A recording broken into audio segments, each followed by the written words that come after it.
Imagine walking through a narrow street in southern Italy. Above your head, shirts sway gently between two balconies. A curtain moves in the wind. Someone's bedsheets stretch across the street like quiet flags of everyday life. Now picture Mexico City, entire rooftops covered in laundry drying under the sun. Tokyo, balconies full of carefully clipped white shirts. Bangkok, Cape Town, Lisbon, Athens. Almost everywhere you go in the world, you see laundry outside. Except one place, the United States. Drive through many American neighborhoods and something unusual appears. Not what's there, but what's missing. No clotheslines, no drying racks, no fabric moving in the wind. And in some neighborhoods, hanging your clothes outside can actually lead to a warning notice, or even a fine. So how did one of the most modern countries on Earth become the place where drying laundry in sunlight quietly disappeared? That's what we're exploring today on Ordinary Things, Deep History, where we uncover the surprising stories hiding behind everyday routines we almost never question. And this story begins with something simple, the sun. For most of human history, laundry worked the same way everywhere. Wash, hang, wait, dry. That's it.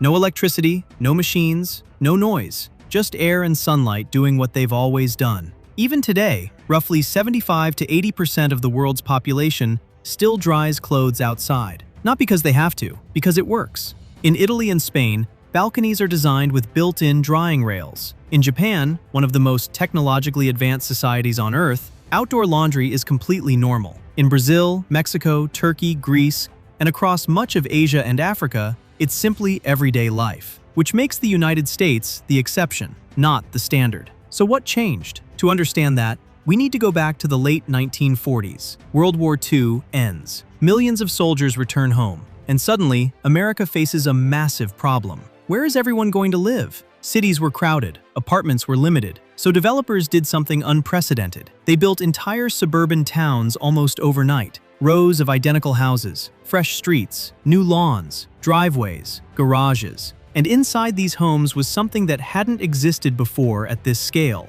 electrical convenience, including one machine that quietly changed daily life forever: the electric clothes dryer. Dryers already existed before the war, but they were rare, expensive, mostly unnecessary. After the war, manufacturing exploded. Factories that once built military equipment began producing household appliances instead. Companies like Whirlpool and General Electric saw an opportunity, and they didn't just sell dryers as machines. They sold them as symbols of progress, symbols of success, symbols of modern life. Advertising from the 1950s didn't say, "Here's a faster way to dry clothes." It said something more powerful: "This is what the future looks like." And slowly, Americans began to believe that future included a dryer in every home. But technology alone didn't remove clotheslines from American neighborhoods. Something else helped finish the job: suburban design itself. Because suburbs weren't just places to live, they were places meant to look a certain way: orderly, clean, consistent,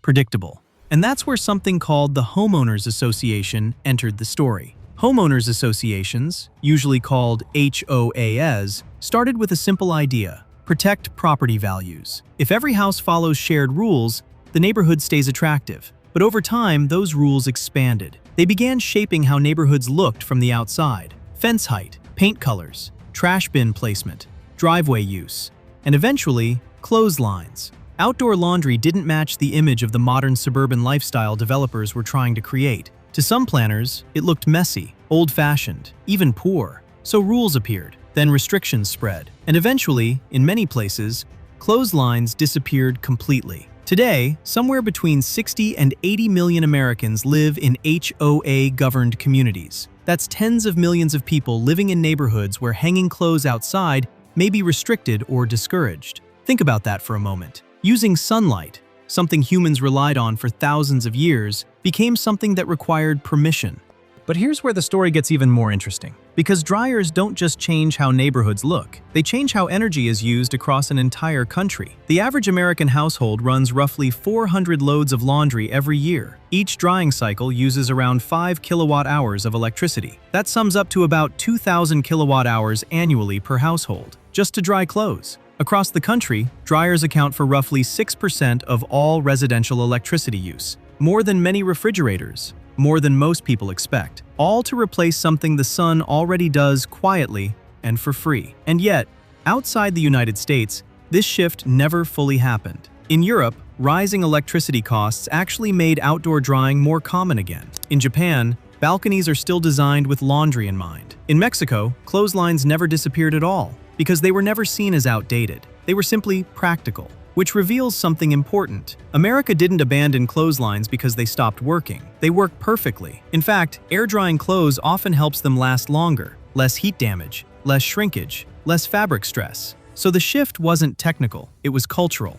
At one specific moment in history, something subtle happened. Dryers became associated with progress, and clotheslines became associated with the past. Once that association formed, it stuck for decades, and eventually it became invisible. Most Americans today don't actively decide not to hang laundry outside. They just never think about it, because habits feel natural when they've existed long enough. Some states have started noticing this. Florida, Colorado, Hawaii, Vermont. They passed something called right to dry laws, limiting the ability of HOAs to ban clotheslines completely, which raises a fascinating question. What other everyday behaviors do we follow? Not because they're necessary, but because history quietly shaped them. That's exactly the kind of question we explore here on Ordinary Things, Deep History. Because ordinary routines often have extraordinary origins. There's also another reason this story matters: climate, energy, cost. Dryers are one of the most energy-intensive appliances inside modern homes, and yet they solve a problem humans already solved thousands of years ago, with wind and sunlight. Sometimes technology replaces effort, sometimes it replaces tradition, and sometimes it replaces something we didn't actually need to replace at all. But this isn't a story about right or wrong, because context matters. A family in Minnesota during winter can't rely on outdoor drying the same way a family in Mexico City can. A household in a dense apartment tower faces different realities than one in a suburban neighborhood. Every country builds habits around its environment, its economy, its architecture, its culture. What makes this story fascinating isn't that America chose dryers. It's why. Because somewhere between advertising campaigns, suburban planning, and changing ideas about what modern life looked like, a clothesline quietly became a social signal. And once something becomes a signal, it becomes identity. And once it becomes identity, it becomes invisible. So the next time you move a load of laundry into the dryer, pause for a second. You're not just drying clothes. You're participating in a decision shaped by post-war housing design, corporate marketing, neighborhood rules, energy systems, and 70 years of cultural momentum. That's a lot of history sitting inside a laundry room. And it's exactly the kind of hidden story we uncover here on Ordinary Things, Deep History. Now I'm curious about you. Where are you watching from? Is outdoor laundry completely normal there? Or would your neighbors think something unusual was happening? Tell me in the comments. I read every one. And if you enjoy discovering the deep history behind everyday ordinary things, subscribe, because there are many more stories like this hiding in plain sight. See you in the next episode of Ordinary Things, Deep History.